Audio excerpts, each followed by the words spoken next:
በስመ አብ ወወልድ ወመንፈስ ቅዱስ አሐዱ አምላክ አሜን። በመላው ዓለም የምትገኙ የማኅበረ ተዋሕዶ ኦርቶዶክስ አባላት፣ ክቡራን መምህራን፣ የኮሚቴ አባላት፣ አድሚኖችና የእግዚአብሔር ልጆች ሁላችሁም በልዑል እግዚአብሔር ስም እንደምን ሰነበታችሁ? ከክፉ ነገር የሰወረን ከዚህ ሰዓትም ያደረሰን በአባትነቱ በመግቦቱ ያልተለየን ረድኤት ቸርነቱን ጥበቃውን ከኛ ያላራቀ በበደላችን በኃጢአታችን ምክንያት ያልጣለን የሁሉ አባት የሁሉ መጋቢ የሁሉ ጠባቂ በሁሉም የሚገኝ በሁሉም የሞላ በሁሉም የሚሰራ ስልጣን ያለው ፈጣሪያችን ልዑለ ባሕርይ እግዚአብሔር ስሙ ለዘላለም ይክበር ይመስገን። ማኅበረ ተዋሕዶ ኦርቶዶክስ ቀደም ሲል በመምህራን በሊቃውንተ ቤተ ክርስቲያን በዋትስአፕ በቴሌግራም እንደዚሁም በዩቲዩብ እያስተማረ መቆየቱ ይታወቃል። ከቅርብ ጊዜ ወዲህ ባለው ግን በዋናነት በዩቲዩብ ላይ ያተኮረ አገልግሎት ነበረ እየሰጠ የመጣው። አሁን በዋትስአፕ ያለው የክርስቲያን ህብረተሰብ እንደዚሁ ዩቲዩብን ማግኘት የማይችሉ በዋትስአፕ ተጠቅመው ተምረው ቁም ነገር ላይ ደርሰው መንፈሳዊ ለውጥ አግኝተው በሃይማኖታቸው የሚጸኑ ደግሞ ብዙዎች ስላሉ ይሄ አገልግሎት እንዲጠናከር ከናንተው ከማህበር አባላት ከልጆቻችን በተደጋጋሚ ይሄ ትምህርት እንዲጠናከር ጥያቄ ሲቀርብ ቆይቷል። አሁን ክቡራን አባቶቻችንም በትምህርት የነበረ ቆይታቸውን አሁን አጠናቀው ወደ ማስተማሩ ሙሉ በሙሉ ጊዜያቸውን ተጠቅመው ወደ ማስተማሩ እንዲሸጋገሩ ቃል እየገቡ ሰንብተዋል። በእውነት ደስ የሚል ነው።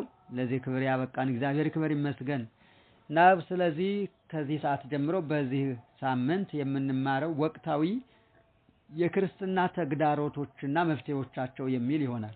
የክርስትና ተግዳሮቶችና መፍትሄዎቻቸው። ተግዳሮት ማለት እንግዲህ ፈተና ማለትም ይሆናል።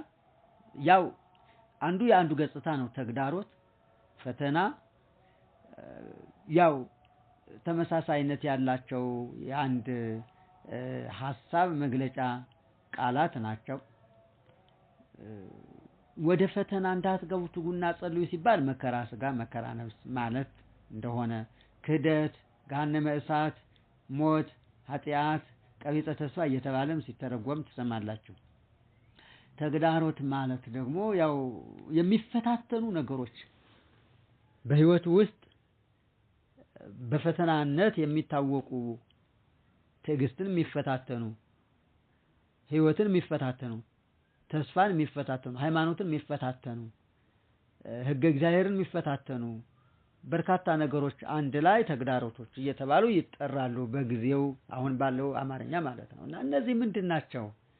እንዴትስ ነው እነዚህን ተግዳሮቶች ምናልፋቸው? እነዚህን ፈተናዎች ማለፍ የምንችለው እንዴት አድርገን ነው የሚል ጥያቄ በማንሳት በዚህ ዙሪያ ያሉትን ተግዳሮቶችን በመግለጥ እንማራለን። እግዚአብሔር መንፈስ ቅዱስ ለሁላችንም የምናስተውልበትን አእምሮ፣ የምንሰማበትን ጆሮ፣ የምናስተውልበትን እዝነ ልቡና በቸርነቱ ይክፈትልን፣ ለሁላችንም ያድለን። እንደምታውቁት ብዙዎች ዓለማት ላይ በከፍተኛ ደረጃ ክርስትናን እየተገዳደረ የሚገኘው ዓለማዊነት የሚባለው ነው። ዓለማዊነት ማለት እንግዲህ ለቁሳዊ ነገር ትልቅ ቦታ መስጠት፣ ለስጋዊ ደስታ፣ ለስጋዊ እርካታ፣ ለስጋዊ ህይወት ትልቅ ቦታ መስጠት፣ ሌላውን ከዚህ በታች በሁለተኛ ከተፈለገም በሶስተኛ ከዚያም ባነሰ አራተኛና አምስተኛ ደረጃ አድርጎ መስጠት እንደሆነ ይታወቃል። እና የሚያልፈው ዓለም የማያልፈውን ዓለም እንዲያስረሳ ልዩ ትኩረት ተሰጥቶ እዛ ላይ ብቻ ጊዜ ማባከን፣ ይሄ በእውነት ሰብአዊነትን የመርሳት ያህል የሚቆጠር ትልቅ ሞኝነት ነው። ሰው ምድራዊ ህይወት ብቻ ያለው ከዛ በኋላ ያለው የማይመለከተው ፍጥረት ቢሆን ይህን ቢያደርግ ባልከፋውም ነበር ባልከፋ ነበር ማለት በቃ ተገቢ ነው። ሌላ ምን ህይወት አለው ይባል ነበር፣ ግን አይደለም። ዘለዓለማዊ ህይወት አለው። ዘላለማዊት ነፍስ አለችው። ለዘላለማዊ ህይወት የተፈጠረ ፍጥረት ነው። ይሄ ቅዱሳት መጻሕፍት ቀድመው በብዙ መንገድ ያስረዱት እውነት ነው። ይህንን እውነት መካድ ሰብአዊነትን መርሳት ነው። ዘላለማዊነቱ የተመሰረተው ደግሞ በመንፈሳዊው ሀልወቱ ነው፣ መንፈሳዊ ማንነት ላይ ነው። እነዚህ መንፈሳዊ ማንነት የሚባሉት በዝርዝር ወደፊት የምናያቸው ሆነው በዋናነት ግን ዓለማዊነት የሚባለው ሴኩላሪዝም ተብሎ በምዕራባውያን በከፍተኛ ደረጃ በትምህርቱ ዓለም በአዲሱ ትውልድ ተጽዕኖ የፈጠረ አካሄድ መጥቷል። ትምህርት ሰውን ያፈርሳልም ያንጻልም። እንደሚታወቀው መልካም የሆነ ትምህርት ሁሉ ምንጩ መልካም የሆነው እግዚአብሔር ነው። የሳይንስ ዕውቀት፣ የቁሳዊ ዕውቀት፣ በቁሳቁስ ላይ ያለ ምርምር እሱ የሚፈለግ ነው፣ የሚደገፍ ነው። መብራት ማስገኘት፣ ስልክ ማስገኘት፣ ቴሌቪዥንም ቢባል ሬዲዮም ቢባል በአጠቃላይ ሰው የሚገለገልባቸው ለሰው አገልግሎት የሚጠቅሙ ድካሙን የሚቀንሱለት፣ ችግሩን የሚፈቱለት፣ እይታውን የሚያስተካክሉለት እነዚህ ነገሮች በሙሉ የሚፈለጉ በመሆናቸው ጠቀሜታቸው የሚታወቅ በመሆኑ ችግር አይባሉም፣ እንደ ችግርም አይቆጠሩም። በእነዚህ ተጠቅሞ መንፈሳዊነትን ሙሉ በሙሉ ለመደምሰስ መታገል ግን በጣም ትልቅ የዋህነት ነው። ተፈጥሮን መርሳት ነው፣ ማንነትን መዘንጋት ነው። እና ስለዚህ ዓለማዊነት በከፍተኛ ደረጃ እየተስፋፋ በመጣ ቁጥር መንፈሳዊነት እየቀጨጨ እየኮሰመነ ይሄዳል ማለት ነው። ያ እንዳይሆን ሚዛን ለመጠበቅ ምንድነው የሚደረገው? እግዚአብሔርን ማሰብ ነው። ተዘክሮተ እግዚአብሔር ኢትርሳ ተዘክሮ፣ ይሄ በጣም ወሳኝ ነገር ነው። መዝሙር 102 ላይ የተጻፈ ወሳኝ ቃል ነው። ወይ ኢትርሳ ኩሎ ስብሐቲሁ፣ ጌትነቱን ውለታውን የሚያደርግልህን ሁሉ አትርሳ። የትኛውም ፈላስፋ ፀሐይን ማውጣት አይችልም። እግዚአብሔር ባወጣት ፀሐይ ግን ሙቀቷን ተጠቅሞ ብርሃን ይሰራል፣ ስራውን ያከናውናል። የትኛውም ፈላስፋ ነፋስን ማንፈስ አይችልም። እግዚአብሔር በፈጠረለት ነፋስ ተጠቅሞ ግን የትም ቦታ ይንቀሳቀሳል። እና በዚህ ነገሮች ያሉት መካከል በዚህ በመካከሉ ያለው በፈላስፎች ግኝትና በእግዚአብሔር መካከል ያለውን ነገር በማነጻጸር በማወዳደር የሚበልጠውን መያዝ ከአንድ ሰብአዊ ማንነት ያለው ሰው በተለይም ኦርቶዶክሳዊ ሃይማኖት ካለው ሰው የሚጠበቅ ግዴታ ነው። የእግዚአብሔር ልጆች ዓለም እንዳትበላን፣ በዓለማዊነት ተውጠን እንዳንቀር፣ በዝሙት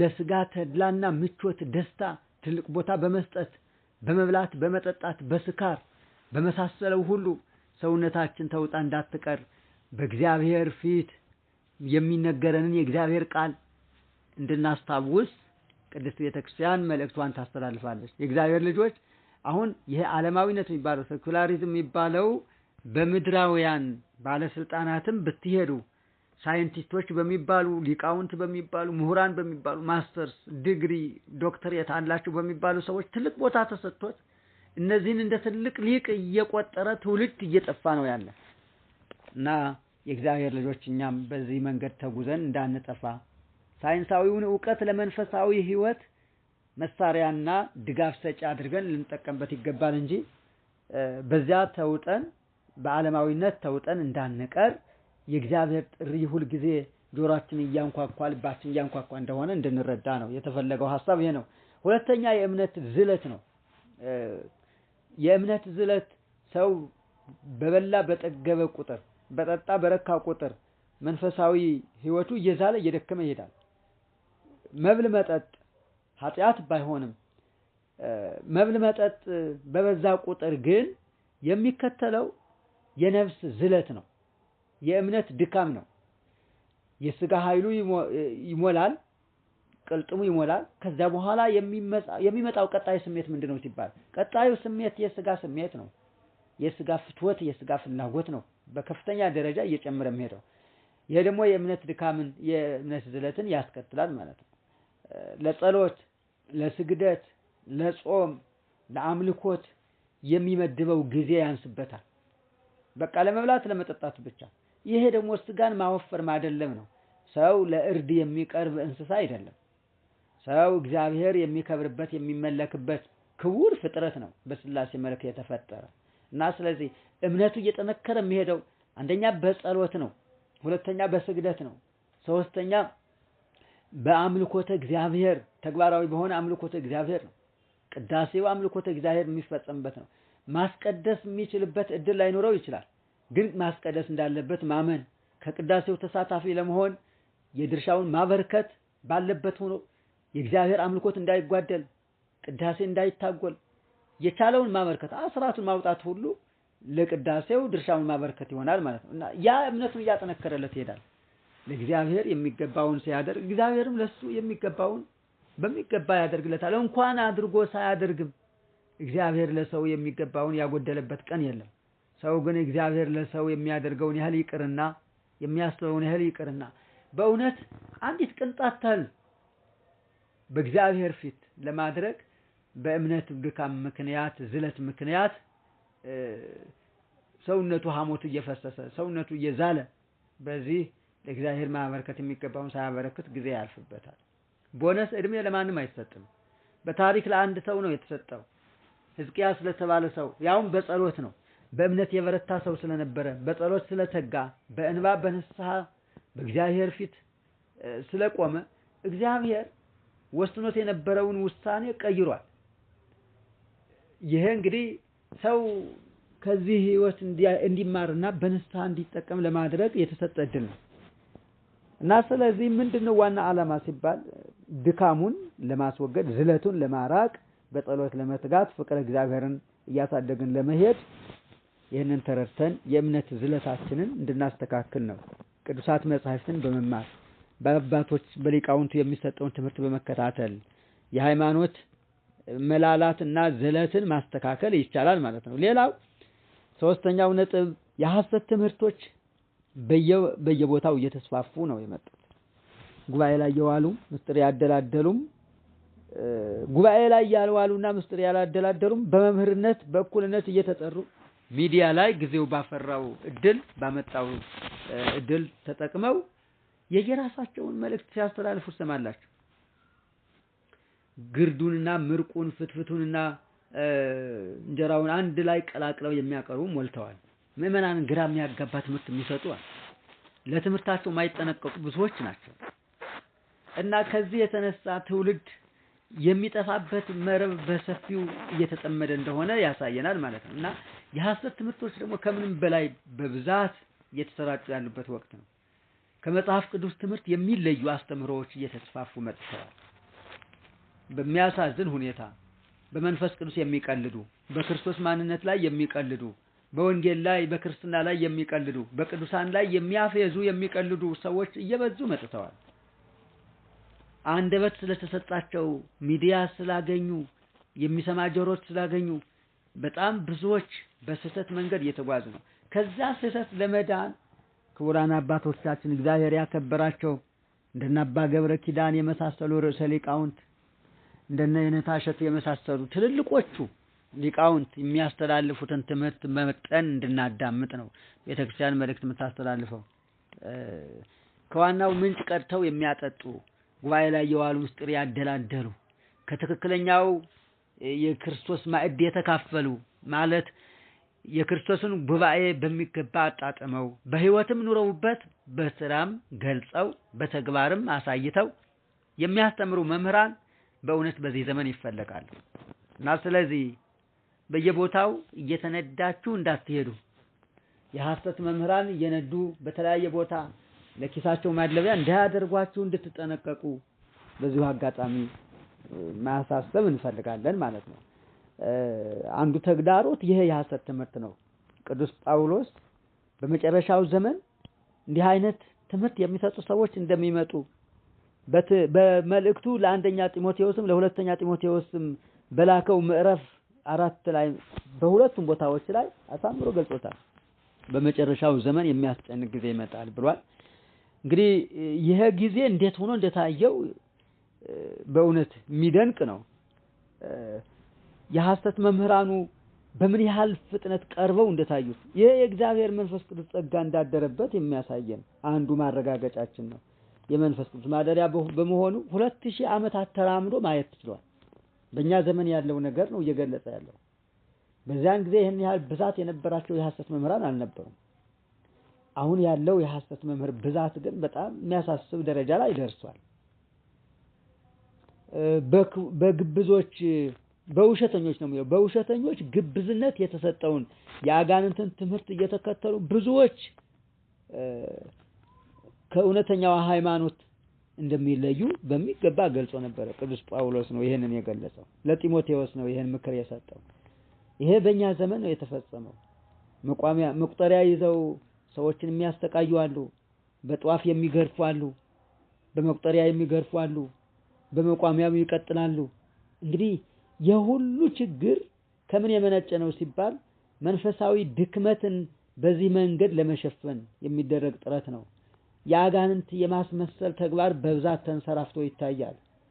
ለነዛ ሰዎች ለማደሪያ መሆን የሚችሉ ሰዎች ደግሞ ግብዞች የሐሰት ትምህርት በማስተማር እንጀራ ለመጋገር የሚጥሩ ደግሞ ለዚህ ፍቱን መሳሪያ ሆነው ያገለግላሉ ማለት ነው። እና ከነዚህ ደግሞ ለመጠንቀቅ የግድ ዕለት ከቤተክርስቲያን ማዕድ ተካፋይ መሆን ያስፈልጋል። አራተኛው የቴክኖሎጂ እና የማህበራዊ ሚዲያ ተጽዕኖ ነው። ቴክኖሎጂው በራሱ ኃጢአት ሊሆን አይችልም። ማህበራዊ ሚዲያ መመቻቸቱም ለቤተክርስቲያን ምቹ እድል ነበረ። ይሁን እንጂ ብዙ ጊዜ በኢንተርኔት ከሚተላለፉት ውስጥ መልካም መልእክቶችና ክፉ መልእክቶች ተመልካችና ሰሚያቸው የትኛው ይበዛል ተብሎ ቢፈተሽ መቼም ለእናንተ የራቀ አይሆንም። ክፉ ነገር ቶሎ የመሰራጨት እድል አለው። ተሳዳቢዎች ተከታያቸው ስፋቱ ብዛቱ በጣም የሚደንቅ ነው።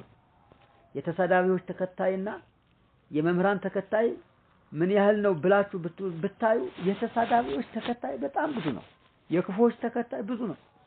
እና ሚዲያው በዚህ ምክንያት ሰለባ ያደረጋቸው ብዙዎች አሉ። ሳያውቁት ተሳዳቢ ለመሆን የተሳዳቢዎች ደቀ መዛሙርት ለመሆን አድናቂዎች ለመሆን ብራቮ፣ አንበሳ፣ ጀግና፣ ደፋር፣ ወንድ እየተባለ በዛ መንገድ እየተጓዘ ገደል የገባ ብዙ ትውልድ አለ። እና በዚህ እናንተም ሰለባ ውስጥ እንዳትገቡ ማለት በዚህ ሰለባ እንዳትሆኑ የዚህ ችግር ሰለባ እንዳትሆኑ ልጆቻችንን እንመክራለን። እግዚአብሔር ያደላቸው ወንዶችም ሴቶችም የመንፈስ ቅዱስ መልእክት ሲያስተላልፉበት እያየን ነው።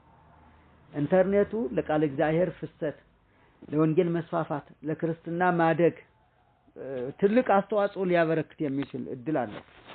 ግን የሚጠቀምበት ከተገኘ ነው።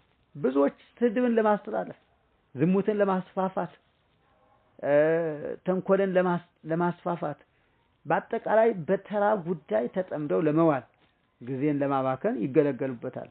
ይሄ በእውነት አለመታደል ነው። የክርስትና ልብ ያለው ሰው በዚህ ጊዜውን ሊያባክን አይገባም። እና ስለዚህ ክርስትናውን ለማስፋፋት እንዳባ ገብረ ኪዳን ሊጠቀምበት ይገባል። ብዙ እህቶችን ብቅ እያሉ እያየን ነው። እግዚአብሔር ያደላቸው እገሊትና እገሌ ብለን ስማቸው ጠርተን በዚህ ላይ በውዳሴ ከንቱ ጠልፈን ልንጥል አንፈልግም። ባጭሩ ግን ብዙ እህቶች አሉ ክርስትናቸውን ለማስፋፋት ይህንን እድል ተጠቅመው ድርሻቸውን ለማበርከት የሚጥሩ በስነ ግጥም፣ በመረጃ ቅብብሎሽ፣ በስነ ጽሁፍ ቅንብር የቻሉትን በማድረግ ለክርስትናቸው ድርሻቸውን የሚያበረክቱ እህቶች ማለት ነው። ከነዛ ተርታ ለመሰለፍ እኛን እግዚአብሔር ጠርቶናል ማለት ነው። እና ምን እናድርግ ከተባለ በዚህ ማህበራዊ ሚዲያ ተጠቅመን ክርስትናችንን እናጠናክር፣ እናስፋፋ፣ የክርስቶስን መስተዋትነት እናሳይ። መስተዋት ሆነን ክርስቶስን እናሳይ ነው ማለት ብርሃንነት፣ የክርስቶስን ብርሃንነት፣ የክርስትናን ጠቀሜታ ላልገባቸው ወገኖች ለማስረዳት መስተዋት ሆነን ብርሃን ሆነን የክርስቶስን ማንነት ለማሳየት የምንችለውን እናበርክት ነው። ሌላ ሀተታ የለውም እዚህ ላይ። አምስተኛው ነጥብ የስነ ምግባር ውድቀት በዓለም ላይ በከፍተኛ ደረጃ እየተስፋፋ እየተንሰራፋ የመጣ ጉዳይ ነው። ሐሰት፣ ሙሰኝነት፣ ዝሙት፣ ሌሎችም የስነ ምግባር ችግሮች በሰፊው እየታዩ የመጡበት ጊዜ ቢኖር የኛ ዘመን ነው። የስነ ምግባር ውድቀት ነው ይሁሉ። ሐሰት የነገሰችበት ዘመን ላይ ነው። በጉቦ የተጨማለቀ ህብረተሰብ ማየት መቼስ እንደ ህጋዊነት የተቆጠረበት ዘመን ሆኗል። በዳኝነት ደረጃ ያለው፣ በሙያ ደረጃ ያለው፣ በጤና ዘርፍ ያለው፣ በህግ ዘርፍ ያለው በጠቅላላ እያንዳንዱ ገንዘብ ካልተቀበለ ስራ መስራት የማይችልበት ዘመን ላይ ተደርሷል። የህግ ባለሙያው በገንዘብ ነው የሚሸጠው የሚለወጠው። የጤና ባለሙያው እንደዚሁ በገንዘብ ነው የሚሰራው። ቅደም ተከተሉን ብትሉ በየትኛውም ቦታ ብትሄዱ በሃይማኖትም በኩል ይሄ ተጽዕኖ መጣና በቃ ውጥንቅጡ አወጣው። ስነ ምግባር የሃይማኖት ህይወት እንደሆነ ቅዱስ መጽሐፍ ይነግረናል። ስነ ምግባር የሌለው ሃይማኖት ዋጋ የለውም። ነፍስ የተለየችው ስጋ ማለት ነው አስከሬን ይሆናል። እና ይሄ ተጽዕኖ እንደዋዛ የሚታይ አይደለም። ይሄ ውድቀት እንደዋዛ የሚታይ አይደለም። የስነ ምግባር ውድቀት ሰው በሐሰት እየነጎደ እየተጓዘ መኖር፣ በጉቦ ልቡ ታውሮ ፍርድ ሲያጣምም፣ ደሃ ሲበድል፣ ፍርድ ሲያጓድል፣ የህግ ባለሙያ ብቻ አይደለም የልዩ ልዩ ዘርፍ ባለሙያ የትምህርት ባለሙያ ጭምር ማለት ነው የገንዘብ ተገዥ ሲሆን እና በዚህ ሁሉ ያለው የስነ ምግባር ውድቀት እንዲስተካከል ምን ያስፈልጋል ከተባለ አሁንም የወንጌል ትምህርት ፍቱን መድኃኒት ነው። ስድስተኛው ስደትና መገፋፋት ነው። አሁን በዓለም ላይ ያለ የክርስትና ተግዳሮት ማለት ነው። የክርስትና ተግዳሮት እነዚህ እስካሉ ድረስ ክርስትናን በአግባቡ ማስፋፋት ይከብዳል። በጣም ከባድ ነገር ነው። ስደት አለ። ስደት በዚህ ዘመን የተጀመረ ባይሆንም ቀደም ሲል በነበሩት ክርስቲያኖች ሁሉ የነበረ ቢሆንም አሁን ያለው ግን በጣም ከበድ ያለ ነው። በጣም መጠኑም የሰፋ ነው። ያን ጊዜ በአንድ ቦታ የሚያሳድዱ ሰዎች ቢያጋጥሙ በሌላ ቦታ ደግሞ የሚቀበሉ ሰዎች ያጋጥሙ ነበር። አሁን በየትም ቦታ የሚቀበል የለም፣ የሚያሳድድ ነው። የሚገፋ ነው የበዛው። በላይ ላይ መዋቅር የታገዘ በስልጣን ደረጃ ባሉ ሰዎች በሚገባ የታገዘ የተደገፈ የተነደፈ ስትራቴጂ ነው። ይሄ በጣም አስጊ ነው እና ምን እናድርግ ሲባል አሁንም በክርስትና የመጣ ፈተና መሆኑን አውቀን ክርስቲያኖች በየትኛውም ዓለም የምትኖሩ ክርስቲያኖች በየትኛውም ዓለም እግዚአብሔርን ይዘን በመጓዝ በየትም ቦታ በገባንበት ሁሉ ፈጣሪያችንን ይዘን በመሄድ በእርሱ ሕግ በአምልኮቱ በስርዓቱ በመመራት ይህንን እግዚአብሔር እንዲያቆምልን በመማፀን ጭምር ምን ፈታው ነው የሚሆነው።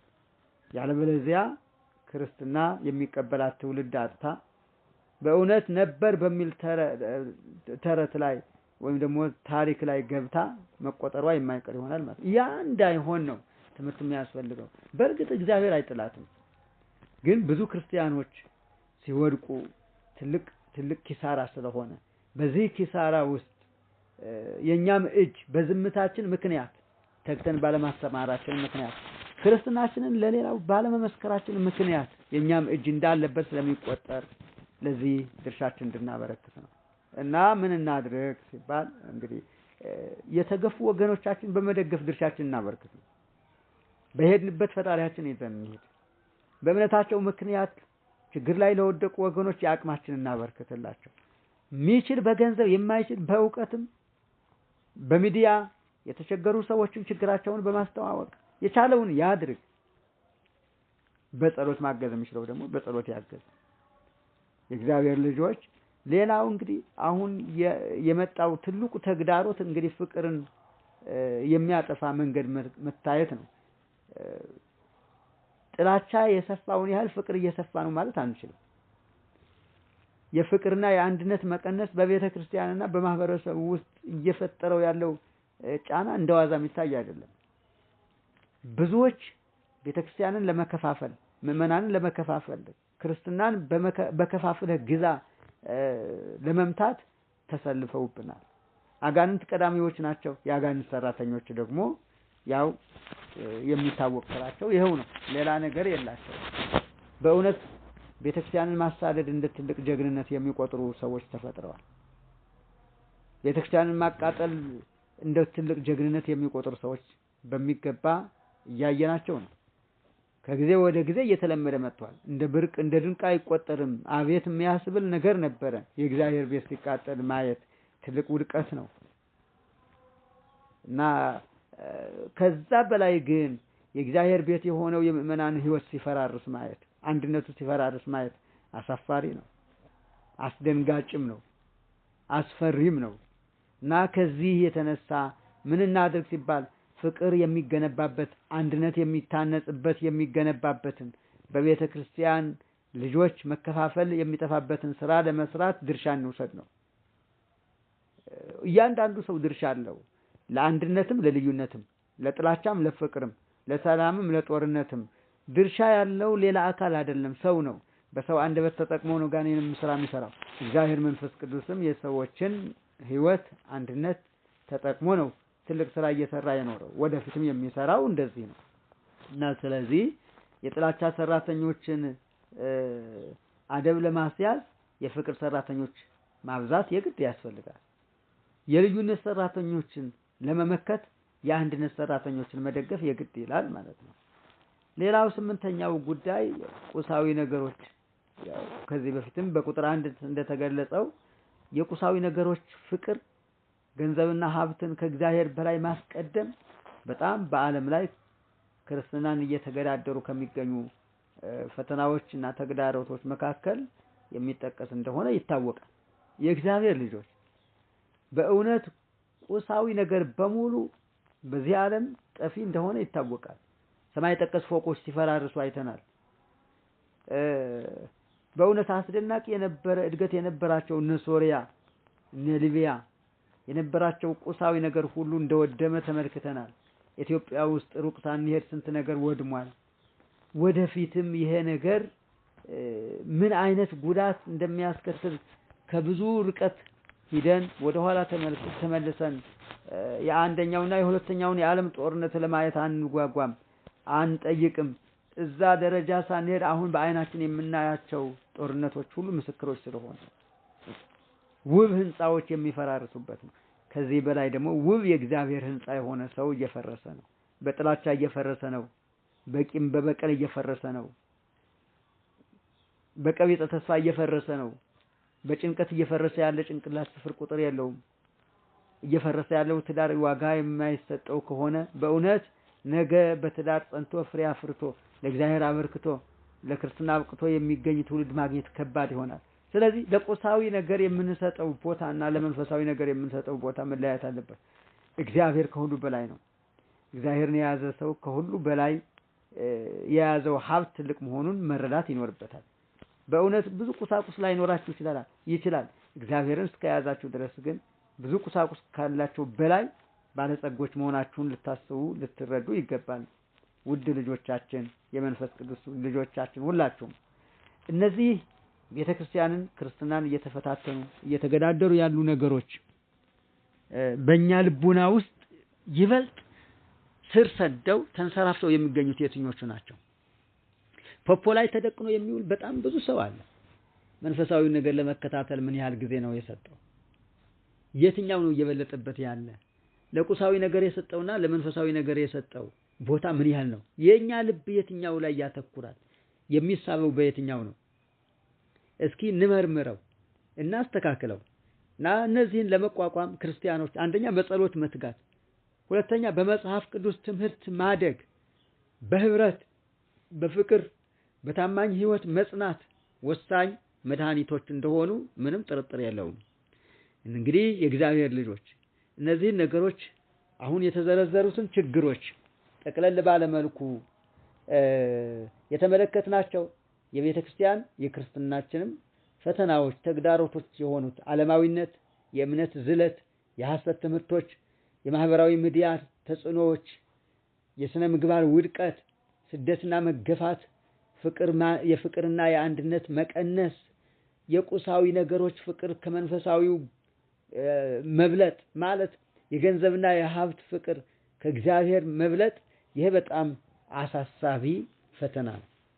ከነዚህ ውስጥ እኛን እየፈተኑን ያሉት የትኞቹ ናቸው?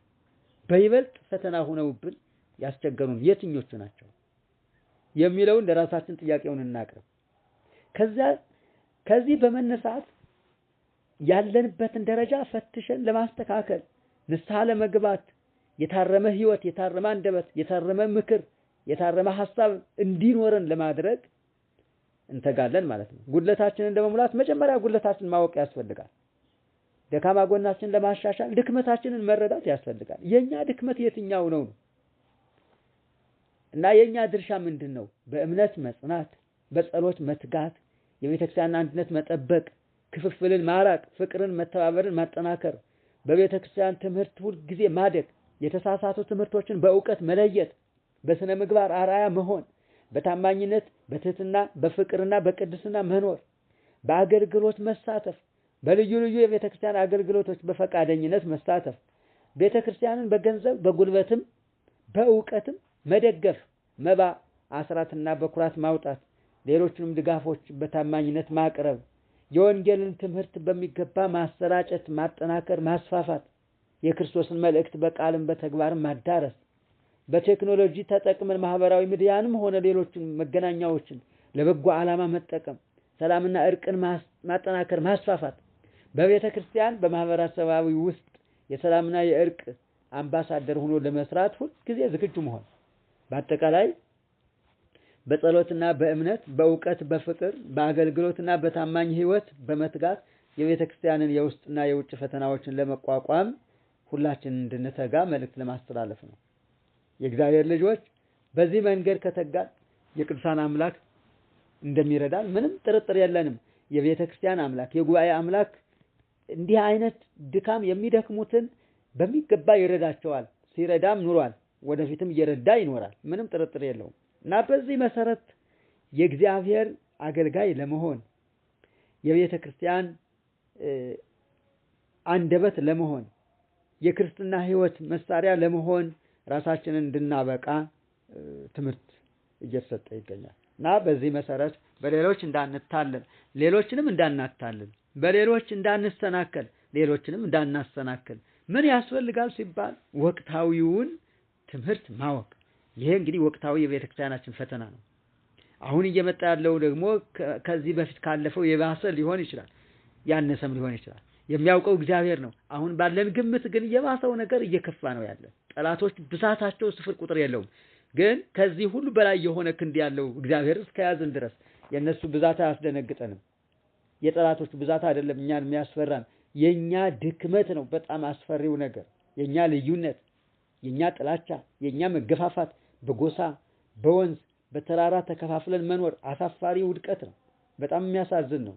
ያ እንዳይሆን ምን እናድርግ ነው? በዋናነት ራሳችንን እንፈትሽ፣ በቃለ እግዚአብሔር ራሳችንን እናንስ፣ በየቀኑ እንማር፣ በቃለ እግዚአብሔር እንኑርበት፣ በጸሎትም እንትጋ፣ የቻልነውን እንተግብር፣ በቅዱሳት መጻሕፍት በመንፈሳዊ ህይወት ራሳችንን በየቀኑ እንመርምር፣ እንፈትሽ፣ የቻልነውን በተግባር እንግለጽ፣ የቤተክርስቲያን አንድነትን እንጠብቅ፣ እውነትን በፍቅር በመመስከር የሃይማኖት ትምህርትን በትክክል በመከታተል ልዩነቶችን በጥበብና በክብር በመፍታት በመወያየት በመፍታት መንፈሳዊ አገልግሎትን በማጠናከር በዚህ ሁሉ ስጋዊ ድክመታችንና ዝለታችንን ማስተካከል እንችላለን። በመልካም ስራ በመትጋት ድሆችን በመርዳት የተቸገሩትን በማጽናናት ሰላምና ፍርድን ለማግኘት ወሳኝ መሰረቶች እንደሆኑ ምንም ጥርጥር የለውም። በዚህ መሰረት እንግዲህ ለቤተክርስቲያናችን ፈተና የሆኑትን ነገሮች ለክርስትናችን ተግዳሮቶች የሆኑትን ነገሮች ለመቋቋም እንድንችል ነው ዋናው የመልእክቱ ዓላማ። በዚህ የተደቀኑትን ፊት ለፊት የተጋረጡትን ፈተናዎችና ተግዳሮቶች በፈጣሪያችን ኃይል በጸሎት ታግዘን በሱ ኃይል ታግዘን ተቋቁመን ማለፍ እንድንችል የቅዱሳን አምላክ እግዚአብሔር ይርዳን። ይቆየን። ወስብሐት ለእግዚአብሔር።